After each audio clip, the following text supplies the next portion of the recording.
अगर आज supreme court को जो शिकस्त देने की एक कोशिश हो रही है और जिसमें तमाम जो प्लेयर्स हैं वो इस वक्त सुप्रीम कोर्ट के जजेस को डिवाइड करके और जो PMLN का पुराना वतीरा है उसके ऊपर हम चल रहे हैं, इससे सुप्रीम कोर्ट को तो नुकसान होगा ही होगा। पाकिस्तान का आइन मुकम्मल तौर के ऊपर ख़त्म हो जाएगा, क्योंकि आइन तो 90 दिनों के बाद कोई हुकूमत तस्लीम नहीं करता और जो जो इस हुकूमत में होगा वो आर्टिकल 6 का मुर्तकिब होगा। बैरूनी तौर पर कोई भी दबाव डाला जाता है सुप्रीम कोर्ट के ऊपर, चीफ जस्टिस के ऊपर, तो ये सीधा सीधा पाकिस्तान के आईनी निज़ाम और पाकिस्तान की कौमी सलामती के ऊपर एक हमला है। इस पाकिस्तान को बहरान से निकालने का वाहिद रास्ता आइन के जरिए है और वो रास्ता इसी सुप्रीम कोर्ट के जरिए गुजरेगा और तमाम मुहब्बे वतन पाकिस्तानियों को इस वक्त सुप्रीम कोर्ट के साथ खड़ा होना चाहिए ताकि वो आइन का दिफा कर सके, यानी पाकिस्तान का दिफा।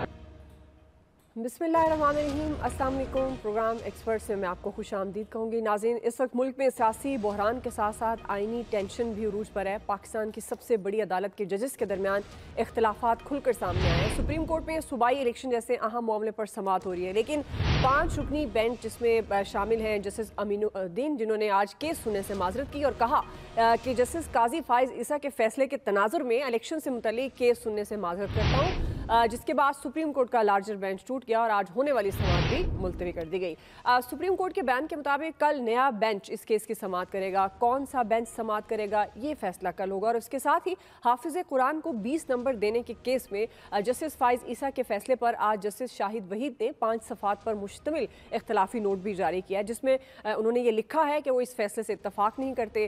चीफ जस्टिस ही बेंचेस बनाने का इख्तियार रखते हैं। अज खुद नोटिस में वो बातें ज़ेरे बहस लाई गई जो केस का हिस्सा ही नहीं थी। गुज़श्ता रोज़ भी सुप्रीम कोर्ट में इंतखाबी तनाज़े से मुतल्लिक समाअत के दौरान अज खुद नोटिस के मामले पर जस्टिस जमाल मंदोखेल और जस्टिस मुनीब अख्तर के दरमियान भी इख्तलाफात हुए जो खुलकर सामने आए। इसी मुनासबत से हमारा सवाल होगा एक्सपर्ट से कि सुप्रीम कोर्ट के जजेस में तकसीम खुलकर सामने आ गई है, अब आगे क्या होने जा रहा है और ये तकसीम मुल्क के लिए कितनी ख़तरनाक हो सकती है। पैनल का तारुफ करवा देती हूँ। प्रोग्राम में मेरे साथ मौजूद हैं अयाज खान साहब, आमिर इलियास राना साहब, हाफिज़ ताहिर महमूद अशफी साहब, फैसल हुसैन साहब और मोहम्मद इलियास साहब।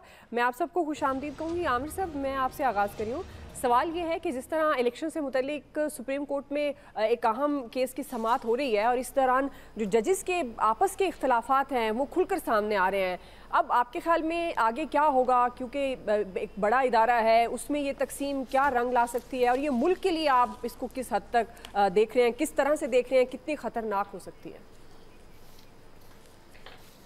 देखिए, मुल्क के हवाले से अगर हम बात करें तो हम तो बहसियत मजमूई जवाल कहें या खाई में कहें, हम तो पहुंच चुके हैं। हमारी कोई कल सीधी है ही नहीं बहसियत नेशन।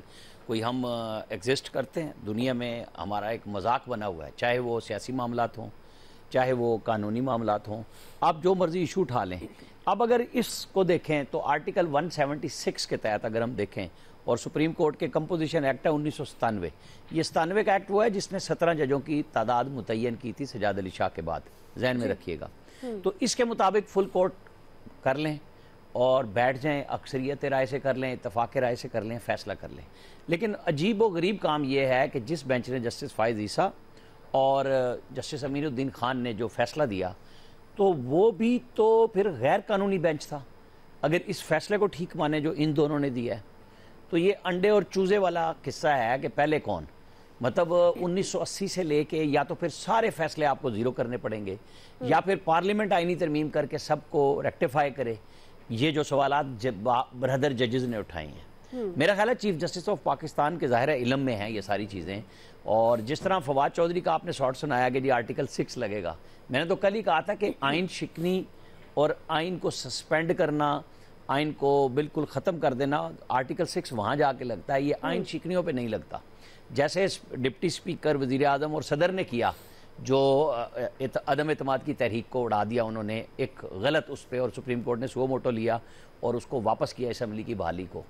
तो अब जब आईने पाकिस्तान कभी दस्तक सुप्रीम कोर्ट के चीफ जस्टिस साहब को देता है और वो रीराइट कर देते हैं आर्टिकल 63A, यानी आइन की तशरीह करना और बात है, जिसकी वजाहत देना और बात है, और उसको रीराइट कर देना वो तो बहरहाल सुप्रीम कोर्ट का राइट नहीं है, जिसकी वजह से आज तक रिव्यू भी नहीं लगा कि 25 मेंबर्स को आपने ना उनके वोट काउंट किए और उनको नाअहल भी करार दे दिया, जो कि आइन बिल्कुल वाज़ेह था कि जो वोट देगा अदम एतमाद में, यानी आर्टिकल अदम एतमाद का आपने बगैर किसी बात के ख़त्म कर दिया, आप तशरीह कर सकते हैं।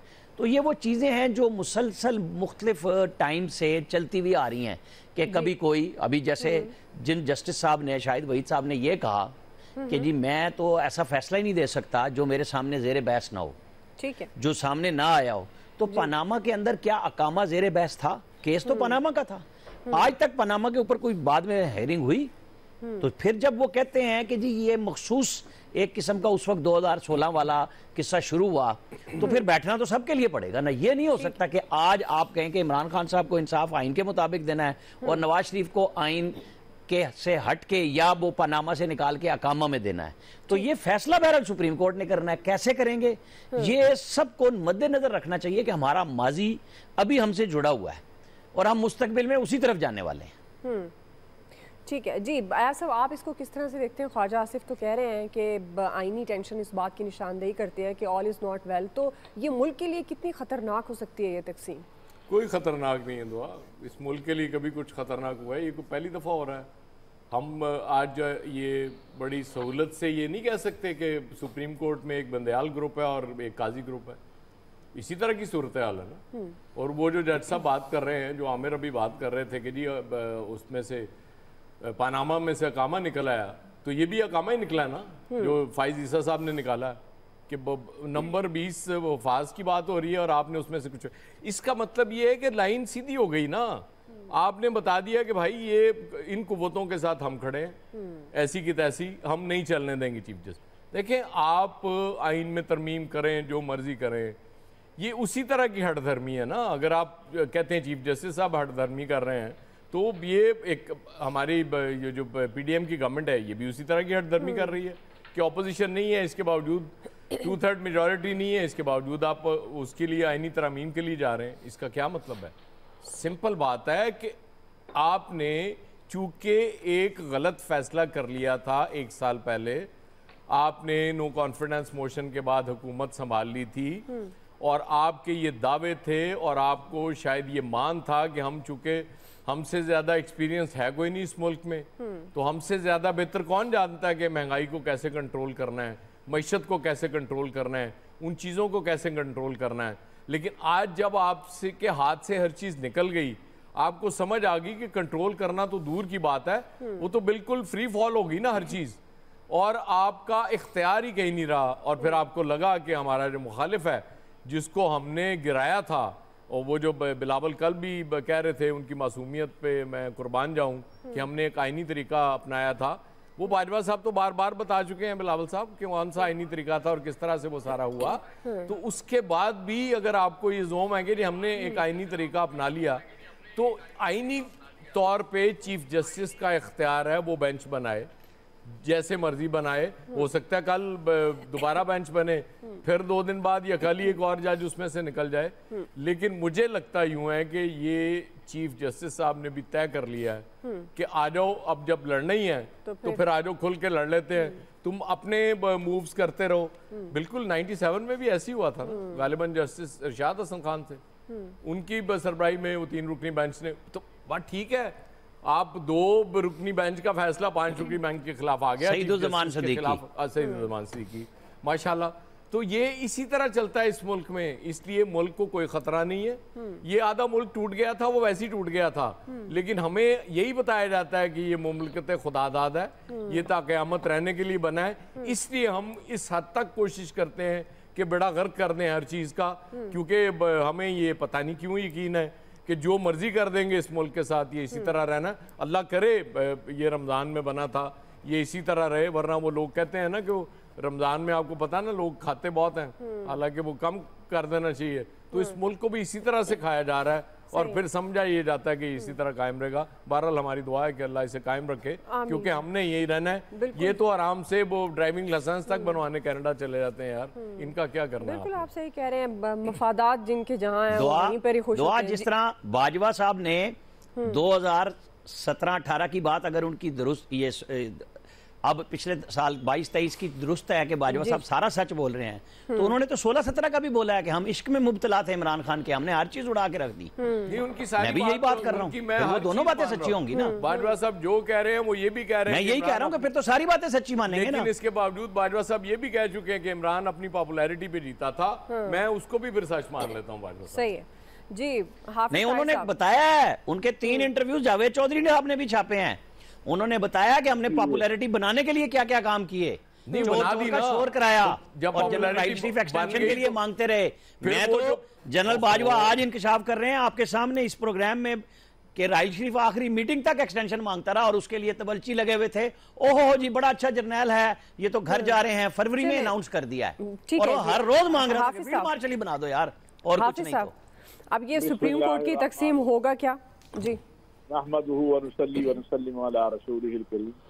मेरी पहली तो गुजारिश ये है कि रमज़ानुल मुबारक है, हमें ये जो बारिशें आज भी देखें किन इलाकों में जहाँ पर गंदम की फसल है, जहाँ बाकी हैं लोग परेशान हैं, किसान जो है, तो कोई अल्लाह की तरफ भी, अल्लाह से भी माफ़ी मांग लें। ये जो छोटे छोटे हम जालिम हैं, हम अपनी तरफ भी देखें हम कर क्या रहे हैं। किसी ने एक बार लिखा था बड़ा खूबसूरत कि ये मुल्क अब टूटेगा नहीं, बंजर हो जाएगा, यहाँ पर आटा चीनी रोटी इसके लिए लोग तरसेंगे, और वो आज हम देख रहे हैं। तो कोई इस तरफ भी देख ले, ये आयन वायन ये एक मजाक है, बुरी मुमकिन है मेरी बात लगे। कौन आयन पे चला है इस मुल्क के अंदर? किसने आयन के ऊपर जो है अमल किया है? ना कभी अदालतों ने अमल किया, ना कभी पार्लियामान ने अमल किया, ना कभी हुक्मरानों ने अमल किया। जिसको जहां मौका मिला है उसने उस आयन की ऐसी आयन रखा जरूर हुआ है अपनी पनाह के लिए कि हमें इससे पनाह मिल जाए, इसका नाम लेके हम बच जाएं। कल तक शो मोटो हलाल था, आज शो मोटो हराम है। कल तक जो चीजें हलाल थी आज हराम है। ये खुदा का वास्ता है, अपना मजाक भी ना बनाओ, और इससे बड़ा मजाक कोई नहीं हो सकता कि गुज़िश्ता 1 साल के दौरान कभी IMF के दर पे, कभी कहीं और कोई हमारे साथ बात करने को तैयार नहीं। और ये $1 अरब हमारे मुल्क का एक ताजर दे सकता है। यहाँ कई ऐसे ताजर और बिजनेसमैन हैं जो $1 अरब क्या कई अरब डॉलर निकाल के दे सकते हैं, लेकिन सूरत हाल हमारे सामने है जो कुछ हो रहा है। और जहां तक बात है किसको कौन लाया, तो मैं IGI का डिप्टी सेक्रेटरी इत्तलात था पंजाब का, जब 1987-88 अगर वहां से शुरू हो जाए तो हर दौर में किसी को कोई ना कोई लेकर आया है। IGI किसने बनाई थी? हुसैन हक्कानी साहब मीडिया एडवाइजर बन के जो मोहतरमा बेनजीर भुट्टो की तस्वीरें और वो सारा कुछ, वो सर कोई यही किसी तो मसला प्राइवेट है, घर के अंदर तो हमारी नहीं तारीख चलती थी। इन्हीं वाकयात से भरी पड़ी है। इसलिए ये अगर तो इस्लाह लेकिन करनी है तो बदलने- फिर देखिए आज आपकी सुप्रीम कोर्ट जो है वो लगता है एक जजों का ग्रुप PTI का है, एक जजों का ग्रुप PDM का है। अगर आपके जो काजी हैं उनका ये हाल है जिन्होंने इंसाफ देना है, तो फिर अल्लाह ही हाफिज है, फिर कहाँ जाएंगे? ये आखिरी दरवाजा है ना इंसाफ का। अल्लाह के बाद ਤੁਸੀਂ भी हाफिज ही हो, अगे भी हाफिज है, साडा की बनेगा? बात ये हाफिजों के हाथ में आ गए तो महफूज हो जाएंगे आप, और आप चाहते यही है सारे। आप सारी खराबी करके अब आप चलिए हम अपने आप को फिर इसीलिए मैंने कहा महफूज ही कि समझते हैं। लाइफ मोड पे आ जाए। आबिर भाई सारी खराबी करके अब आप चाहते हैं कि हाफिज जी दुआ करके किस तरह ठीक कर दे, लेकिन को आप ठीक होंगे तो नहीं, हाफिज जी डंडा करके आएंगे। हाफिज जी हाफिज जी हमेशा हमने तो हाफिजों से मस्जिद में भी डंडे ही खाए हैं। कुरान शरीफ पढ़ा ही तब है जब डंडे पड़े थे। हाफिजा को लोग डंडे ही बात पढ़ते ये है कि हाफिज जी कह रहे हैं कि खुद ही लेकिन आमिर साहब आपको डंडे ना कम पड़े, कुछ ज्यादा पड़ने चाहिए थे, कसर रह गई डंडों की। बात ये है दवा खुद कर लो, खुश हो जाओ, सच हम तो बोलते हैं भाई। ठीक है जी, लेकिन दवा कौन करेगा? हाफिज साहब दुआ तो चले आप कर देंगे, हम डंडा दवा ही ही नहीं है। कर रहे हैं ना, दवा ही नहीं कर रहे हैं। बिगड़े तिगड़ों का नहीं, पीर जो है ना वो सिर्फ डंडा है। हाफिज साहब दुआ तो हमारे पास है, दवा ला दे हमें। दुआ तो मैं इज्तिमाई दुआ करती बस हूँ। दवा डंडा है और दुआ मौजूद है। दवा कौन करेगा? आज ये देख ले, आटे वाले मामला देख लें, बाकी चीजें देख लें, बहुत ही संगीन मामलात हैं, बिल्कुल सही कह रहे हैं। ठीक है जी, फैसल साहब आमीन जी। फैसल साहब आप किस तरह से देख रहे हैं? कोई इस्लाह मुमकिन है हालात की करने वाला था? हाँ नहीं इस्लाह क्या जरूरत क्या है उसको बेहतर करने का? उसमें इतनी एंजॉयमेंट हो रही है, तफरी करना है, भूल गए मसला क्या? शुगल है, करें शुगल। वो साहब ने जो बात की मैं भी वहीं से शुरू करने वाला था। या पाकिस्तान तकसीम हो गया कोई फर्क नहीं पड़ा, जजेस के तकसीम होने से जो है वो फर्क क्या पड़ना है ना। बाद घर ऐसे होते हैं ना जिस दिन उस घर में कोई तसादुम ना हो ना फैमिली के लोगों के दरमियान, तो उस दिन घर का सुकून बर्बाद हो जाता है। वो घर ही तसादुम की बुनियाद पे उस घर में अमन कायम होता है। हाँ। ये हमारा मुल्क भी जो है ना उन्हीं औरतों जैसा ही मुल्क हो गया। अब तो वो औरतें लड़ती नहीं है ना, इस मुल्क की जो सुकून नहीं होता। नहीं, आपका मतलब है औरतें लड़ती हैं घर में, मर्द नहीं लड़ते? जो औरतों की तरह ही लड़ रहे हैं, पुत्र होनदास की तरह ही लड़ रहे हैं ना। नहीं मतलब मर्द भी तो लड़ते हैं। औरतों के लिए इस्तेमाल होती है ना, लेकिन नहीं मर्द तो बेचारा क्या लड़ेगा। मर्द अपने आप को बेचारा कह के साइड पे नहीं हो सकता। लेकिन कम टू द पॉइंट, मतलब अभी घुसोन मुक्का हो रहे थे, अभी बेचारे हो गए। जी जी, आप भी 8 मार्च वाली खातून बनी हुई है ना इस टाइम। नहीं नहीं, अच्छा देखें इस वक्त मैं सही बात कर रही हूँ। देखें इस वक्त इशू क्या है, ये जो हम कह रहे हैं ना कि इदारे तकसीम हो गए, इदारों के अंदर लोग तकसीम हो गए, तो आप ये मत समझिएगा कि जो लोग जजेस तकसीम हो गए तो जो नजर आ रहे हैं सिर्फ वही हैं। इनके पीछे भी दीगर इदारों के लोग मौजूद हैं जो उनको प्रोटेक्ट कर रहे हैं। कोई भी आज के दौर में तना अकेला जंग नहीं लड़ रहा। लेकिन जो जमीनी हकीकत है ना, ये जो आमिर साहब कह रहे हैं ना, ये भी सही है, और जो एयाज साहब कह रहे हैं वो भी सही है। मसला ये है कि इमरान खान एक ऐसा जिन है जो एस्टेब्लिशमेंट की बोतल से निकल के भाग गया है। अब वो एस्टेब्लिशमेंट के ना वो इस पर काबू में नहीं आ रहा, जबकि इमरान खान साहब खुद चाहते हैं कि मैं एस्टेब्लिशमेंट के सिस्टम में चले जाऊं, लेकिन एस्टेब्लिशमेंट जो समझ रही है मैं किसी और को जिन मिला लूं इमरान खान की तरह, इस पर एस्टेब्लिशमेंट से कोई नया जिन नहीं तैयार हो पा रहा। वो जितनी मेहनत वो नए जिन के ऊपर कर रहे हैं, ये जिन नहीं बन पाएंगे। इस वक्त सूरत हाल बहुत तब्दील है, तो एस्टेब्लिशमेंट को थोड़ा सा सोचना चाहिए और पुराने जिनों से ही काम चला। आपका ख्याल है? तो इस वक्त थोड़ी चीजें जो है ना वो थोड़ी चीजें जो है ना वो बेहतर हो जाएंगी। ठीक, मैं समझता हूँ जिनों की तब्दीली का आपको बुरा लगेगा, लेकिन अभी क्या करें ना, तबका इशराफिया के बाबी मामला अलग है, हम जैसे गरीबों के मामला अलग है ना। आप आम आदमी बन के नहीं सोच सकते ना। मसला ये कि जंग की कीमत आप देखें, केपीके की तस्वीर आई है कि एक ट्रक के पीछे, आटे के ट्रक के पीछे हजारों आदमी जो है ना वो भाग रहा है एक बोरी लेने के लिए। उसमें औरतें जो है ना ट्रक के ऊपर लटकी हुई हैं। ये आज केपीके की तस्वीर है। आप कसम खुदा की दुआ इन लोगों को बुलाएं और इनसे पूछें तुम्हें पता है सुप्रीम कोर्ट में क्या हो रहा है। किसी एक इन हजारों आदमियों में किसी एक इंसान को नहीं पता होगा इस वक्त सुप्रीम कोर्ट में क्या हो रहा है, ये जजों की तकसीम क्या हो गई, ये सो मोटो एक्शन पे क्या हो गया, ये कौन सी जो है वो कानून तब्दील हो रहा है, कौन सा आइन तब्दील हो रहा है, कुछ नहीं पता। इनको भूख लगी पड़ी है। लेकिन हुकूमत की तरजीहात देखें, गलतफहमी आटे के बाद वहीं जाते हैं सुनने के लिए मौजूद है। आपकी और हमारी तरजीहात में भी जो है ना वो भूखे नंगे लोग नहीं रहे। हमारी आपकी तरजीहात में भी है ना ये तबका इशराफिया है। हाँ, ये ताकतवर लोग हैं, ये ताकतवर लोगों की जंग है। इसी जंग का जो है वो हम और आप भी जो है ना किसी तरह बिलवास्ता या बिला वास्ता हिस्सेदार बन चुके हैं। फैसल इनसे बिगाड़ नहीं सकते। लोग भी आम आदमी के मसाइल से बिल्कुल जो है हम गाफिल हो गए। आज इतनी वो हौलनाक वीडियो है केपीके की, और किसी और जिंदा माशरे में, जिंदा मुल्क में होती जो सारी ट्रांसमिशन वीडियो दिखाई। जो हाफिज साहब जो बात कह रहे हैं ना, बिल्कुल वही मंजर है उस वीडियो के अंदर कि लोग जो है ना वो आटे की एक बोरी के लिए जो है ना वो बसों के ट्रक के ऊपर औरतें लटकी हुई हैं। खुदा की पन्ना यार, किसी को फिक्र ही नहीं है। लोग यार भूख से लोगों का जो है क्या हाल हो गया है। ठीक है, आप खुद ही तो कहते होते हैं कि लोगों को भी फिक्र नहीं है। हम जो कह रहे हैं ना आज ये बहरान, आखिरी बात मैं आपको बताऊं, आप कह रही है ना बहरान संगीन सूरत इख्तियार कर गया। आप अपने 5 साल के ना प्रोग्राम निकाल लें, हर रोज आपको कोई ना कोई बहरान संगीन सूरत इख्तियार करता हुआ मिलेगा, हर रोज। सही, आज ये वाला कर गया है, मुल्की हालात ऐसे हैं। 2 दिन के बाद दूसरा बुरान संगीन सूरत इख्तियार कर गया होगा, उसके बाद दूसरा बुरान संगीन सूरत इख्तियार कर गया होगा। इसी तरह पाकिस्तान चल रहा है, इसी तरह चलता रहेगा। वतन अजीज में हंसी होती। जी इलियास साहब, आपके ख्याल में अब क्या होगा सुप्रीम कोर्ट में? क्या यानी कि इधर तो गवर्नमेंट आई थी, तब्दीली जो इसलिए आई थी कि माशी बहरान ठीक करेंगे। मुआशी के बाद जनाब सियासी के बाद आइनी बहरान शुरू हो गया। अब देख लें ये जो चल पड़ा है तो इसको संभालने के लिए अदालती बहरान भी, अदालती बहरान देख लें। अब आज बेंच टूट गया, कल फिर बेंच बनेगा, फिर कल कुछ इसी तरह होगा। तो बेसिकली मकसद है कि इलेक्शन नहीं करवाने। इलेक्शन जो करवाने के लिए ये बाकायदा एक जो इस वक्त स्प्लिट हुई है अदालतों में, ये क्या कहते हैं जजों में, इस तरह ये सही नहीं है। ये मामलात ख़राब होते हुए दिखाई दे रहे हैं, पेचीदा होते हुए दिखा रहे हैं। किसी को कुछ नहीं है, जो देख लें कि आप लोगों को, ये आम आदमी को इससे नहीं है कि बेंच बन गया, बेंच टूट गया, बेंच कुछ हो गया या इस तरह हो गया, कोई आइन पास हो गया, आज ये हो गया। तो ये सूरत हाल लोगों की नहीं, आम लोगों के। आम लोगों का मसला जो है वो माशी जो बहरान है उसको ठीक करना। तो ये तभी ठीक होंगे जब आइनी बहरान और ये सियासी बहरान ठीक होंगे।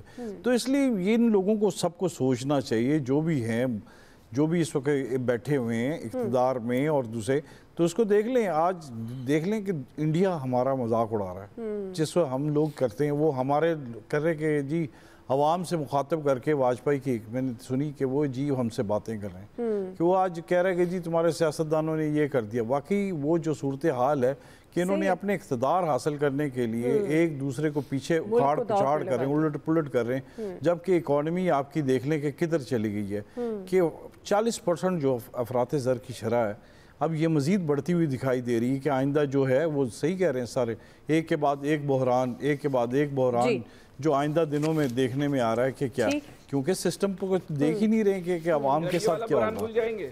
असली जो चीज जो है वो अपने इक़्तिदार हासिल करने के, एक दूसरे को नीचा दिखाने के लिए आज को देखने का टाइम नहीं है। देख लें, एक दूसरे को मुबारकबादें दे रहे हैं, बिल पास हो गया, ये हो गया, इससे अवाम को क्या फायदा होगा? नहीं, बहुत फायदा होगा, क्योंकि इनको फायदा होगा तो अल्टीमेटली समझ लग रही अवाम को फायदा होगा। ये खुश होंगे तो शायद उस खुशी में कुछ जैसे तकसीम हो रहा है, कोई और चीज़ें भी इसी तरह से मिलना शुरू हो जाएंगी। यही बहुत है हमारे लिए। ब्रेक ले लेते हैं जी, ब्रेक से हम वापस आएंगे। दूसरा सवाल, हुकूमत ने अदालती इस्लाहात का बिल कौमी असम्बली के बाद सेनेट से भी मंजूर कराया, तो इस बिल का मकसद अदलिया की मजबूती है या जिस तरह अपोजिशन का ये कहना है कि ये सियासी फ़ायदा है, तो हम यही सवाल रखेंगे कि इससे अदलिया मजबूत होगी या इसके पीछे कोई सियासी फ़ायदा है। राय लेते हैं ब्रेक के बाद।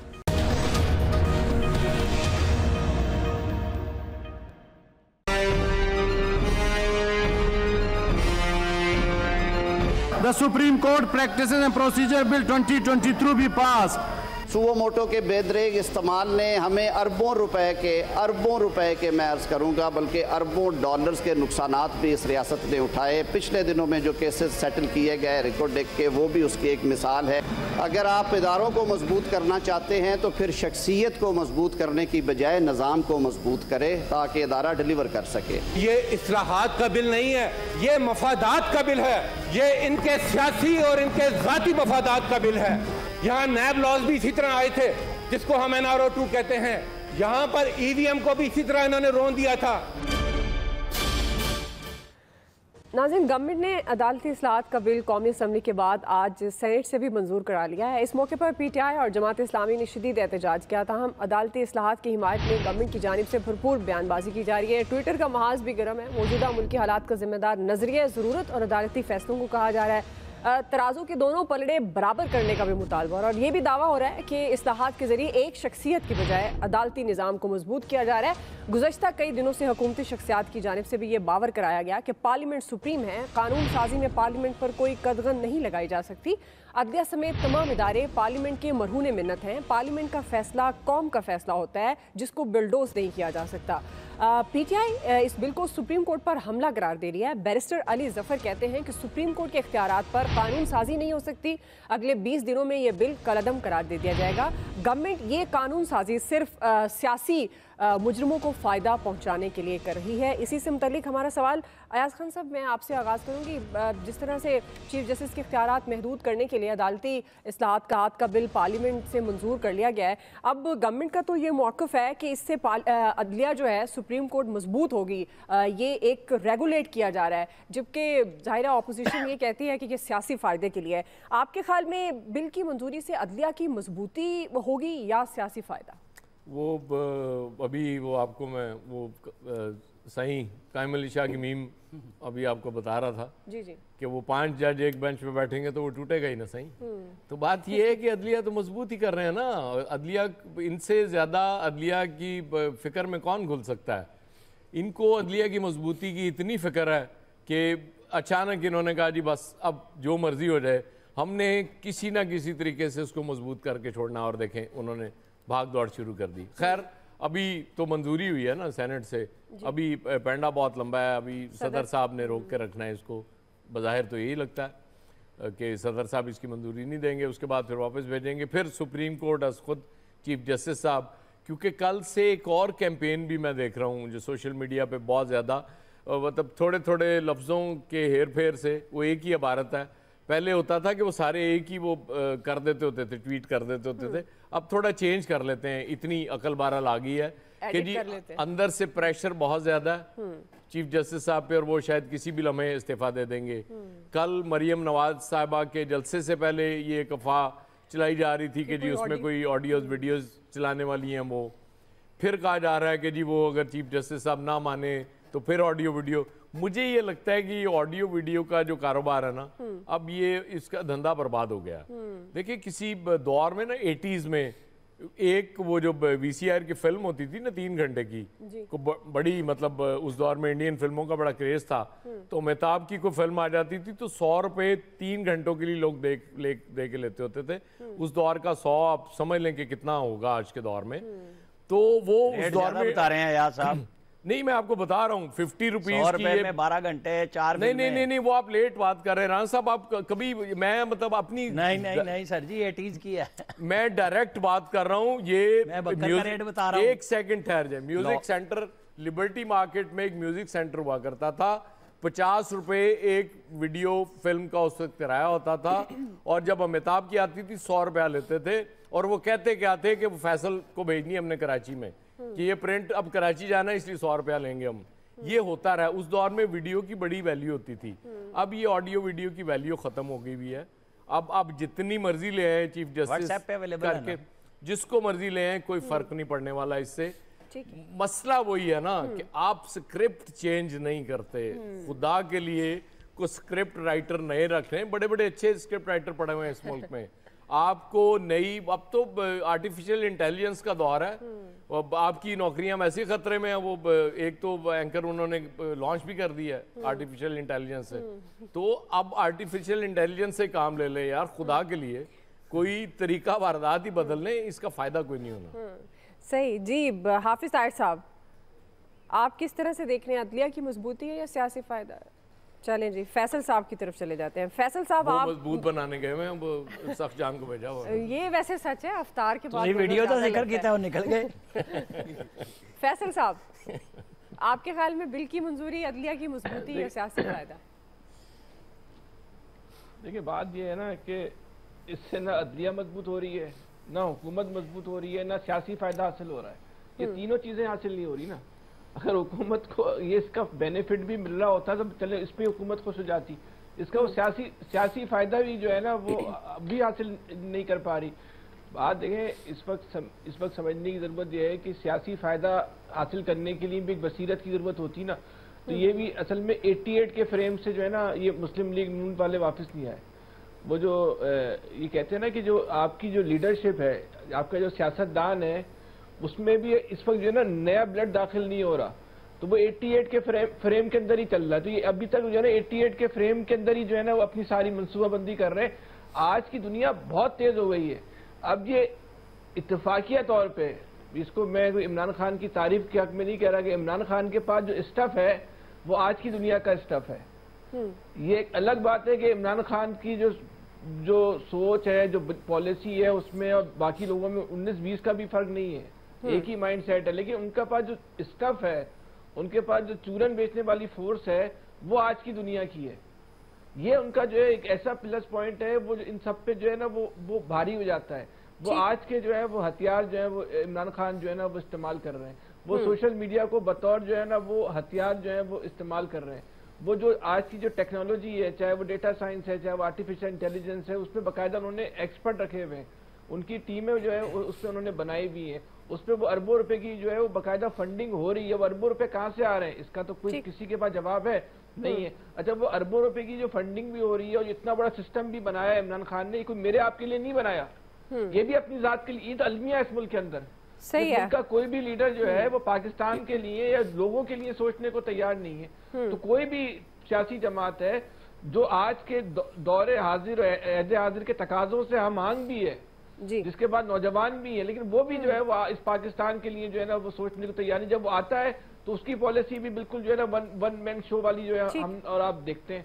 हम देखते हैं कि वो भी जो है ना वो आम आदमी को जो है ना इख्तियार जो है ना मुंतकिल नहीं करना चाहता। ये सारे जो सब एक ही अम्माम में सब खड़े हुए हैं। तो आज आप किसी को अच्छा कहें, किसी को बुरा कहें, कोई फर्क नहीं पड़ रहा। ठीक है मुहावरा नहीं पूरा बोलते हैं, गलत बात है। हाफिज साहब जी जी, हाफिज साहब गवर्नमेंट की दावा करिए अदालती निजाम पीटीआई ने इल्जाम लगाया कि बिल सुप्रीम कोर्ट पर हमला और जाती मफादात के लिए। फैसल, मैंने आपको बताया कि अफ्तार के बाद ज़्यादा रोज़ा लगता है तो वो कुछ खाने पीने गए होंगे। जी हाफिज साहब, आपके ख्याल में अदलिया की मजबूती है या सियासी फ़ायदा? देखिए, ये तो आने वाले दिनों में नजर आ जाएगा कि ये क्या है। इस वक्त तो ये एक महाजराई है। ये बिल अगर आज से महीना पहले आता तो सारी दुनिया इसको वेलकम भी करती। वाकई जो कुछ बाबा रहमत साहब ने सो मोटो के नाम पर किया था वो हम सब के सामने है। और अगर इस्लाहात लानी है तो इस्लाहात का तरीका ये नहीं है जो इस वक्त हो रहा है। इस्लाहात जो है वो आपको ऐसे वक्त में लानी चाहिए, सबको साथ बिठाना चाहिए। अब हुकूमत ने, चूंकि इस वक्त तो एक दूसरे को मसल दिखाना है ना, तो हुकूमत ने भी जो हुकूमत के पास था वो आइन कानून का नाम इस्तेमाल करते हर कोई कर रहा है, तो हुकूमत ने भी अपना आइन और कानून के तहत कर लिया। जो सुप्रीम कोर्ट कर सकती है, चीफ जस्टिस साहब कर सकते हैं। मसला तो ये है कि इसका हल क्या होगा। अब तो एलानिया आना शुरू हो गया कि अगर चीफ जस्टिस कह भी दे इलेक्शन कराओ तो इलेक्शन नहीं होने, फिर क्या होगा? उसके बाद कहाँ तक जाएगा? कल अगर वो अभी खान साहब ने कहा कल वो नया बेंच बनाते हैं, फिर कोई एक जज साहब चले जाएंगे कि जी मैं नहीं बैठता इसके अंदर, फिर क्या होगा? ना ये सारी चीजें एक अजीबो गरीब। आपने एक जज साहब है वो डोगर साहब का केस सुनते इंतखाबात को बीच में ले आए, दूसरे जज साहब हाफिज कुरान का केस सुनते 20 नंबर का वो सो मोटो ले आए। चीफ जस्टिस साहब हैं, उनकी टीम पूरी नहीं हो रही, वो जज उठ के जाते हैं जी मैं नहीं बैठ। ये और इसी तरह सियासी दुनिया का हाल है और कौम का जो हाल है वो आपके सामने है कि भाई अगर महकमा मौसमियात को मैं इस तरफ आना चाहता हूँ। मेरे लिए ये मसला ही नहीं है जो कुछ हो रहा है। मेरा मसला मेरा वो किसान मेरे महकमा ज़राअत कहने लगे हैं। अब मैं कहने लगा हूँ महकमा ज़राअत भी, लेकिन महकमा मौसमियात का मसला है कि उनको क्या अगर ये इल्म हो था या नहीं था कि ये जो है आइंदा चंद दिनों के अंदर इस तरह की बारिशें होंगी या इस तरह के जो है ज़ालाबारी होगी, किसान अपना कोई बंदोबस्त कर ले। क्या किसी ने बताया इन गरीबों को? क्या वो अपना को बंदोबस्त कर लेते? कोई देखते कि कैसे अपने आप को बचाना है? मसला ये है कि ये तो सारे अपना अपना बैग पकड़ेंगे निकल जाएंगे। सही क्या रहना तो हमने है, हमारी नस्लों ने है, उनके लिए क्या हो रहा है? या आप हम प्रोग्राम कर रहे हैं, नीचे आप टिकर देखें, मुल्तान कहाँ बारिश, ज़ालाबारी, फसलें तबाह, ये इस तरफ किसी की तवज्जो है? कितने प्रोग्राम आज इस पर होंगे कि हम अपने किसान को या अपने लोगों को बताएं कि कैसे बचना है? और उसका वही तो बात करते हैं हाफिज, सिस्टम ही नहीं है। सिस्टम हो तो कोई इस तरह सवाल से बचने के लिए तो सानेहात के बाद जाकर उसका तदारक करने की कोशिश करते हैं, उससे पहले तो हम कोई प्लानिंग करते नहीं है किसी भी इशू पे। जी आमिर साहब। अच्छा, वो अयाज साहब ने बात की, लेकिन फैसल अपने ऊपर नहीं लेना। वो चैट GPT-4 जो है ना कि वो नौकरियां खतरे में है, ये उनकी है जिनको रट्टे लगाने की आदत है। जिन्होंने खबर देनी है, जिन्होंने जर्नलिज्म करनी है, उनको इससे कोई फर्क नहीं पड़ता। वो जो सब्जेक्ट लेके आते हैं व्हाट्सएप ग्रुप पे, ये कहानी उनके लिए बहुत ज्यादा मुश्किल बात है। लेकिन बात ये है कि जो हुकूमत ने कानून साजी की है, आइन साजी बिल्कुल नहीं की, ना ही कोई तरमीम पेश हुई है, क्योंकि जाहिर है कौमी असम्बली में 238 अरकान टोटल नहीं बैठे हुए। इस वक्त अदलिया की इदारा जाती बेहतरी के लिए एक बेहतरीन मौका मिला गवर्नमेंट को, जब जजेस ने खुद सवालात उठाए। गवर्नमेंट को भी सूट करता था। अब फैसला चीफ जस्टिस ऑफ पाकिस्तान को करना है। इसमें दो चीजें हैं कि उनका इख्तियार रेगुलेट करने के लिए वो बंदा ऑर्डर कर रहा है जिसने सितंबर में जाके चीफ जस्टिस ऑफ पाकिस्तान बनना है, जस्टिस फाहिद ईसा ने। यानी वो अपने इख्तियार को, जिसके ऊपर उनके साथ ना मुशावरत हो रही है, उनको किसी बेंच में नहीं बिठाया जाता, दो सीनियर मोस्ट जजेस को, वो कह रहे हैं कि रेगुलेट कर दें। ठीक है, और ये इख्तियार उन्होंने भी इस तरह फिर रेगुलेट होकर ही इस्तेमाल करना है। ये नहीं होना कि वन मैन शो होगा, जो जज साहिबान ने अपने चीफ जस्टिस के लिए लिखा है कि एक लुक्रेटिव ऑफिस में बैठ के आप वन मैन शो करें। ये नहीं, ये जजों की अपनी लैंग्वेज है, हमारी और आपकी नहीं है, वरना तो तौहीन अदालत हो जाती। जजेस जब ये कह रहे हैं गवर्नमेंट ने ठीक किया, ये देर आयत दुरुस्त आयत। बात यह है कि फैसला तो होना चाहिए। जब ये सारे जजेस यही कहते हैं कि जी हुकूमत बतौर प्राइम मिनिस्टर कुछ नहीं है, वो वफाकी काबीना है, तो आइन में सुप्रीम कोर्ट का जिक्र है, जिसके साथ कानून में लिखा हुआ है कि 17 जजेस हैं जो टोटल, फैसला उनकी भी विजडम के साथ होना चाहिए, फिर वहां पे ये तश्कील के ऊपर सवाल आएगा। अगर आपको गवर्नमेंट एक रास्ता दे रही है, ठीक है, उसके ऊपर एक सवाल जरूर आएगा कि जो बैक डेट से लागू किया है वो पहले भी बैक डेट से, आपने नैब को जो जनरल मुशर्रफ ने लागू किया था, जो 1985 से लागू हुआ, आपने उसे मान लिया था, इसी सुप्रीम कोर्ट ही थी ना। अब आप माने नैब के नए कानून को जो बैक डेट से लगा, क्योंकि एक कानून ही 85 से शुरू हुआ था, उसको उन्होंने रिपील किया कि जी अब वहां से नहीं लगेगा। अब आगे आ जाए कि जी ये जो सुओ मोटो का इख्तियार है, ये बैक डेट सबको एक एक दफा की अपील का हक है, आप उड़ा दें उसे। अगर आप समझते हैं कि बैक डेट से नहीं है तो ये सुप्रीम कोर्ट ने करना है, टोटल कानून भी उड़ा सकती है, लेकिन ये आइन नहीं है, ये क्लियर कर लें। सही जी, इलियास साहब। देखिए इस बिल की जो मंजूरी हुई है, इसका जो जिस तरह हाफिज साहब कह रहे थे कि इसको वक्त से पहले ही करते, अगर इस्लाहात करनी थी तो बहुत पहले करनी थी और बहुत शोबों में करनी चाहिए थी। इस ख़ास तौर पर इस बारे में की गई इस वक्त तो सबको यही लगेगा कि सियासी तौर पर किए गए, जिनको फ़ायदा पहुंचाने के लिए किया गया। जिस तरह नैब के कवानीन में तब्दीली की गई, जिसका केस वापस आए और अब वापस जो केस आ रहे हैं, जो कितने साल चलते रहे, पैसे ज़ाया हुए गवर्नमेंट के, लोगों को मुश्किलात में डाला, लोगों को जेल में डाला, अब वो सारे वापस आ रहे। अब इसी तरह ये होगा कि जब ये अपील करेंगे, ट्रिब्यूनल बनेंगे, फिर वो सारा सिस्टम एकदम, अब देख लें कि जजों की तादाद भी पूरी नहीं है। अब या तो सिस्टम को एक पूरा बनाएं, सिस्टम को करें, अगर इस्लाहात करनी तो उसके लिए पूरा एक बाकायदा सिस्टम इंफ्रास्ट्रक्चर जो है वो उसको पूरा फॉर्म करके उसके पर करें। जजों की तादाद ही नहीं पूरी हो रही तो क्यों नहीं, हमारा मसला नहीं है, आवाम का मसला नहीं, ये तो खुद इन्होंने करनी है, गवर्नमेंट ने करनी है, इन्होंने करनी है, सुप्रीम कोर्ट ने कोई किरदार नहीं है जजों की तादाद। गवर्नमेंट का इलियास साहब क्लियर कर लें, वो चीफ जस्टिस ऑफ पाकिस्तान ने करनी है। चीफ जस्टिस मशावरत तो होती है ना, फैसला है कि वो कब लिस्ट देंगे, मशावरत तो होती है आमिर साहब, गवर्नमेंट का कोई किरदार नहीं है, मुशावरत भी नहीं है, किरदार होता है फैसले के वक्त वोटिंग। इसीलिए जब ये जो अब ये है नाम देने में नजर आ रही है कोई किरदार नहीं है, ना हाई कोर्ट में ना सुप्रीम कोर्ट में। अपने ये ताली एक इस वक्त एक हाथ से नहीं दोनों हाथों से बज रही है, दोनों तरफ से अपना फायदा देखने के लिए बिल्कुल भरपूर तरीके से किरदार अदा किया जा रहा है। और ये आइंदा देखिएगा, आइंदा मजीद कोई आते जाएंगी चीज़ें वगैरह, जो लोग हैं वो हम लोग देख रहे हैं कि तारीख का एक हिस्सा बन रहे हैं कि जी इतना बहरान इतना शिद्दत से आया था कि बताया करेंगे हम लोगों को, दुआ करेंगे मसला हल हो। नहीं भूल जाएंगे बिल्कुल कुछ नया आ जाए। ब्रेक लेते हैं जी, टाइम कम है, ब्रेक के बाद वापस आएंगे। तीसरा सवाल सफारती महाज पर पाकिस्तान की बड़ी कामयाबी से मुतल्लिक होगा। यूरोपीय यूनियन ने पाकिस्तान को हाई रिस्क मुल्कों की फहरिस्त से निकाला है। सवाल ये होगा क्या पाकिस्तान इससे फ़ायदा उठा पाएगा या नहीं। राय लेते हैं ब्रेक के बाद। नाज़रीन, इस अफरा तफरी के माहौल में फैटफ के बाद पाकिस्तान को सिफारती सतह पर एक बड़ी कामयाबी मिली। यूरोपीय यूनियन ने पाकिस्तान को हाई रिस्क मुल्कों की फहरिस्त से निकाला है। मनी लॉन्ड्रिंग और दहशतगर्दों की माली मुआवनत से मुतल्लिक बनाई जाती है और हाई रिस्क के खात्मे के बाद पाकिस्तान और यूरोपीय इदारों के दरमियान माली लेन देन में हाई रुकावटें खत्म हो गई हैं। पाकिस्तान को 2018 में इस फहरिस्त में शामिल किया गया था, जिसके बाद पाकिस्तानी कारोबारी इदारों और बरामद कुनंदगान को इजाफी रेगुलेटरी पर पाबंदियों का सामना करना पड़ रहा था। इसी से मुताबिक हमारा सवाल आबिर साहब, मैं आपसे आगाज़ करूँ, आपको लगता है कि इसके बाद पाकिस्तान इसका मौशी फ़ायदा उठा सकेगा? जाहिर है कि एक अच्छी खबर है बैनुल-अक़वामी सतह पे कि हमें वो मनी लॉन्ड्रिंग और टेरर फाइनेंसिंग से बाहर निकाल रहे हैं, लेकिन मसला और अलमिया तो वही है ना जो पाकिस्तान के हालात हैं।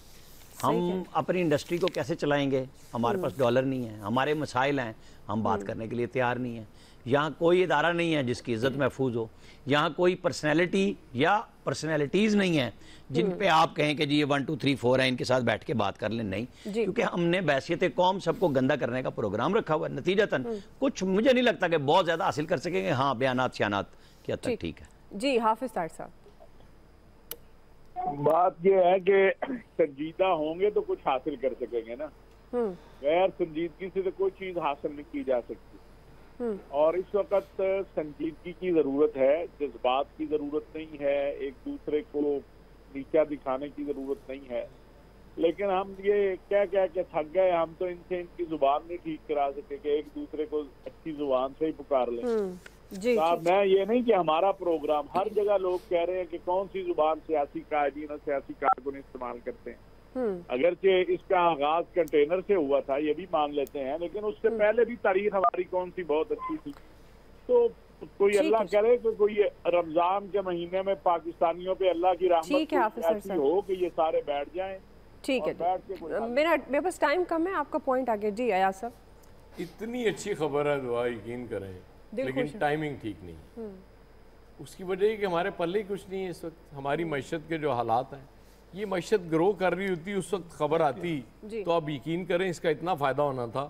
स्टिल आई एम हैप्पी, ये पाकिस्तान के लिए बहुत अच्छी खबर है, हमारा इमेज अच्छा करने वाली खबर है, लेकिन मुझे इससे ज़्यादा फ़ायदा होता है इस स्टेज पे नज़र नहीं आ रहा। अल्लाह करे कल को इकॉनमी स्टेबल हो और हम इससे फ़ायदा भी उठा। सही है जी। फैसल साहब। सारी जहाँ जहाँ से आपकी एक्सपोर्ट होती है, सारी फैक्ट्रियाँ जो है ना वो बंद पड़ी हुई हैं, सारी फैक्ट्रियाँ।